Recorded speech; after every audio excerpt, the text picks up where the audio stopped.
Stai ascoltando un podcast, Rizzoli Education. Hi everybody, welcome to our series of 10 podcasts on great speeches that have changed the world and how to use them as teaching tools. My name is Leonard. Hi, I'm Sylvia. Hi, I'm Anna, and today we start with J.K. Rowling. Her name and her literary creation needs no introduction.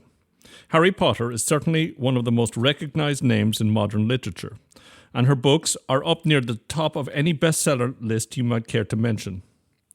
Her personal story is also very well known. The challenges and struggles with poverty J.K. Rowling had to overcome as a single mother while writing the first volume of the Harry Potter series is well documented. Her clearly heartfelt advice to the new students of one of the most famous and prestigious universities is almost incongruous. Her advice, to accept failure as a positive influence in their lives, as it would be an inescapable part of their future.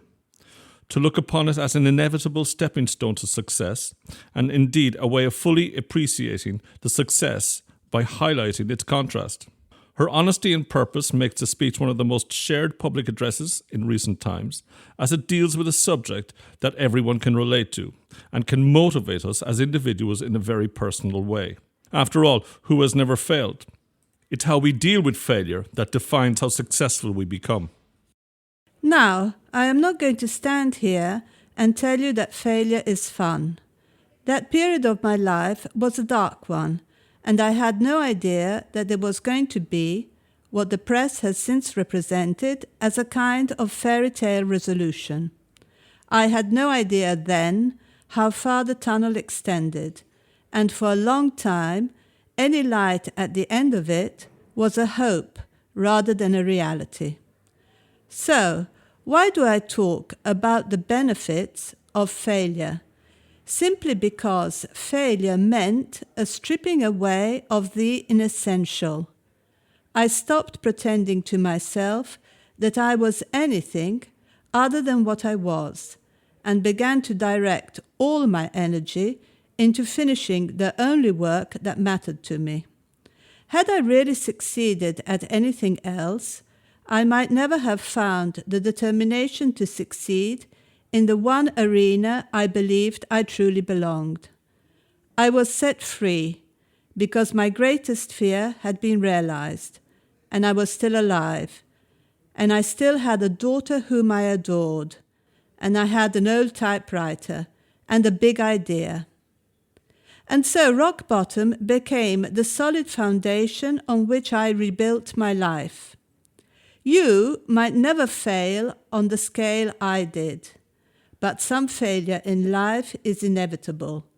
It is impossible to live without failing at something, unless you live so cautiously that you might as well not have lived at all, in which case you fail by default.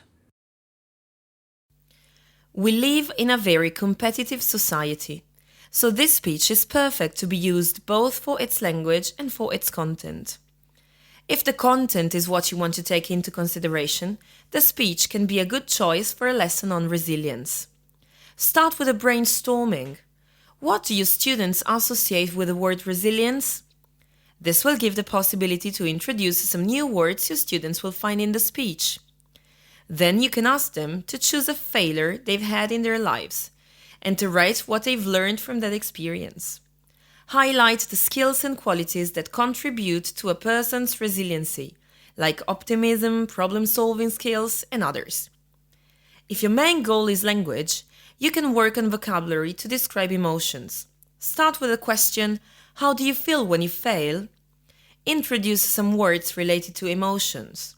And also, if you want, watch the trailer of the movie Inside Out. It's perfect to speak about emotions with lower-level students. There are also a lot of songs to be used in class when speaking about emotions. The speech will be in any case a good conclusion to reflect on failure. Hope you enjoyed this first podcast and remember to check our extra material on the website Rizzoli Education. Hai ascoltato un podcast, Rizzoli Education.